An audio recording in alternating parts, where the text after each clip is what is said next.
ఒక ఊర్లో ఒక కుక్కకి 5 చిన్న కుక్క పిల్లలు ఉన్నాయంట. ఆ కుక్క ఆ పిల్లలకి మంచి బుద్ధులు నేర్పిస్తూ, కాలక్షేపం చేస్తూ హాయిగా బ్రతుకుతూ ఉంటుందట. ఒకరోజు ఆ పిల్లలతో ఊరంతా తిరుగుతుండగా ఒక బావి కనిపిస్తుందంట. ఆ బావి దగ్గరికి పిల్లల్ని తీసుకెళ్ళి, ఇదిగో ఇది చాలా ప్రమాదకరము, ఇక్కడికి మాత్రం మీరు అస్సలు రావద్దు, అక్కడికి వెళ్ళొద్దు అని చెప్తుందంట. మళ్ళీ ఒకరోజు ఆ తల్లి కుక్క లేనప్పుడు ఈ పిల్లలే తిరుగుతూ ఉంటాయంట ఊర్లో. ఆ బావి దగ్గరికి వచ్చినప్పుడు అందులో ఒక కుక్క పిల్లకి డౌట్ వస్తుందంట.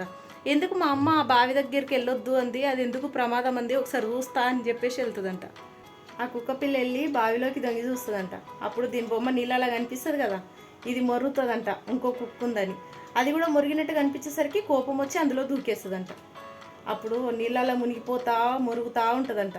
ఆ దారి నుండి వచ్చే ఒక పెద్ద ఆయన చూసి, అయ్యో కుక్క నీళ్ళలో పడిపోయింది ఏందని బయటకు తీసి రక్షిస్తాడంట. ఇలా నీతి ఏంటంటే, పెద్దలు చెప్పిన మాట వినకపోతే మన జీవితం కూడా ఖరాబే అవుతుంది.